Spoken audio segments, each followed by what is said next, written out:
Bem, vamos caracterizar então esse vetor velocidade angular. Se ele é um vetor, ele tem um módulo, tem uma direção e tem um sentido. O módulo do vetor velocidade angular ômega é calculado como sendo Δθ sobre ΔT. Bem, Δθ nada mais é do que θ menos θ0, T menos T0. Bem, se nós ligarmos o relógio na hora que o disco começou a girar, o cronômetro marcava 0, então T0 vai ser 0, e a gente pode utilizar também Δθ sobre T, simplesmente. Bem, então nós já temos o módulo de ômega, que seria Δθ sobre T ou Δθ sobre ΔT, tanto faz. Agora, já temos a intensidade, falta a direção. A direção é perpendicular ao plano do disco. Então está aqui o disco, a direção do vetor ômega é perpendicular à direção do disco. Está aqui, tanto nesse caso como nesse. Então ele está na direção do eixo do disco. É assim que se define o vetor ômega, na direção do eixo de rotação do disco. Falta agora o sentido. Então, a convenção para a direção do sentido do vetor ômega, convenção para o sentido do vetor ômega é a chamada regra da mão direita. Se o disco estiver girando no sentido anti-horário, ou seja, contrário aos ponteiros do relógio, o vetor ômega está apontando nesse sentido, ou seja, a direção é a direção do eixo e aponta nesse sentido. Como é que nós encontramos esse sentido?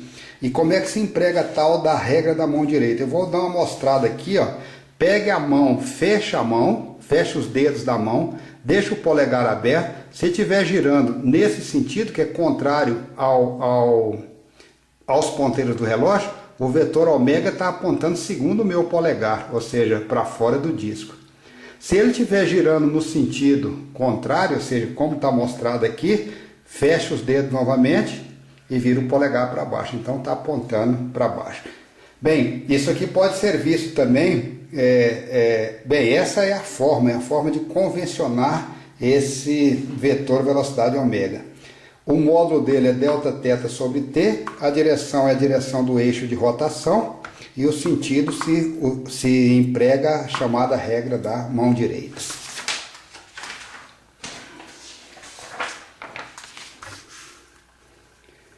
Bem, novamente aqui está a trajetória circular, colocamos os eixos cartesianos x, y e a gente gostaria de verificar o que está acontecendo com as coordenadas x, y à medida que esse ponto material sai aqui dessa posição, vai 1, 2, etc., enquanto esse movimento aqui no primeiro quadrante.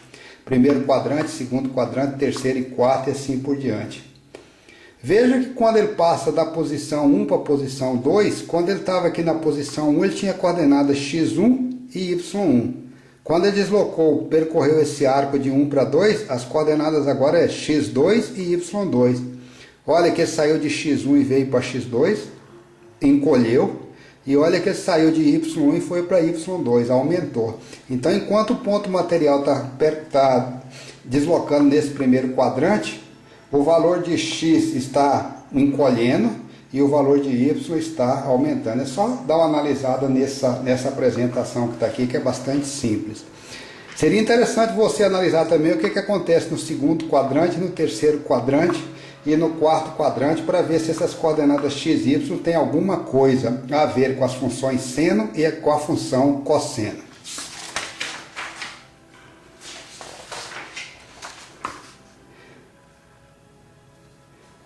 Bem, movimento segundo um arco de circunferência e o deslocamento. A gente vem falando há muito tempo que o deslocamento é um vetor. Vamos dar uma olhada nisso aqui, ó. Eu tenho aqui o ângulo, vários ângulos θ, 30 graus, 10 graus, 5 graus e 1 grau. Eu estou pegando esse ângulo θ, que aqui estava expresso em grau, estou calculando o valor equivalente, transformando esse ângulo de grau para radiano. E estou calculando também o valor do seno desse ângulo.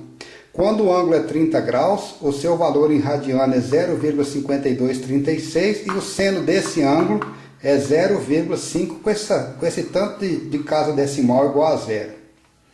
Olhem para mim quanto é que deu o valor do seno de θ e o valor de θ em radiano quando o ângulo era 30 graus.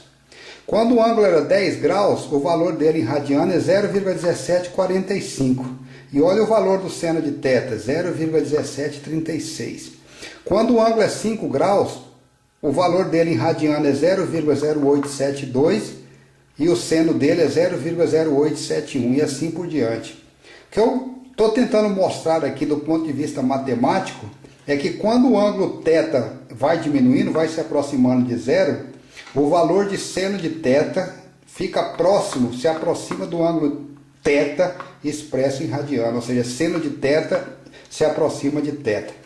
Podemos afirmar então que para pequenos ângulos o seno de θ é aproximadamente igual a θ expresso em radianos.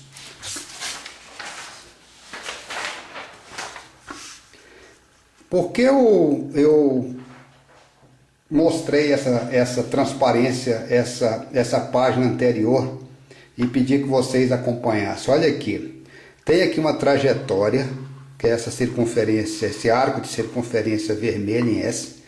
Suponha que um ponto material saia de A e vai até B, seguindo esse arco vermelho. Quando ele sai de A até B, o caminho que ele vai percorrer é o arco vermelho. E o deslocamento que ele vai apresentar de A até B é esse vetor ΔR. Em relação a essa referência central que está aqui, ó, essa referência O, o vetor posição em A é R1. Em relação a essa referência, quando ele chegar em B, o vetor é R2, igual a R1 mais ΔR, ou seja, é esse vetor que está aqui. Bem, esse triângulo que está aqui, nós estamos dividindo ele, ou seja, isso aqui é a bissetriz desse ângulo θ, esse θ é θ sobre 2, essa parte é θ sobre 2, e o seno de θ sobre 2 para esse triângulo retângulo, ou seja, esse triângulo retângulo que está aqui, ó, o seno de θ sobre 2 é o cateto oposto, que é BC, esse pedaço, dividido por R, ou pelo módulo desse vetor posição R.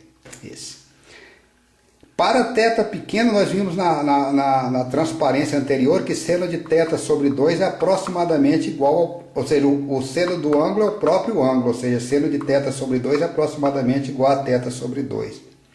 Esse arco de A até, ou seja, aqui está errado, tá? AC na realidade é o arco AB. Esse arco AB nada mais é do que R, esse pedaço, multiplicado por esse ângulo total, que é o ângulo θ.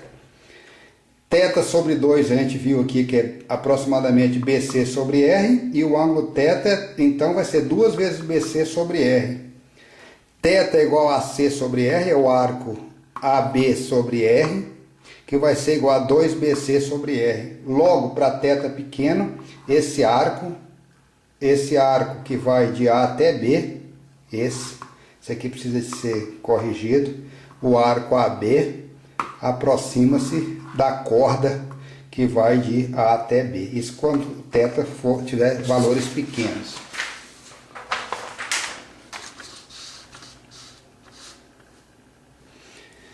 Bem, então nós estamos mostrando aqui, saindo dessa posição e indo até essa, o arco seria grande. Saindo agora dessa posição desenhada em preto, dessa posição indo até essa, o arco fica um pouco menor. Quando eu sair percorri essa posição que está em vermelho, o arco ficou bastante grande e o deslocamento também era grande. Quando viemos para esse deslocamento em preto, o arco ficou menor e o deslocamento também, ΔR, ficou menor. À medida que Δθ vai caindo, o módulo de ΔR vai ficando cada vez mais próximo do arco, ΔS, como está mostrado aqui nessa sequência. Bem, então esse é um ponto importante que eu gostaria que vocês gravassem para a gente poder analisar esse movimento circular e relacionar velocidade angular com velocidade tangencial. A gente vai falar nisso no próximo vídeo.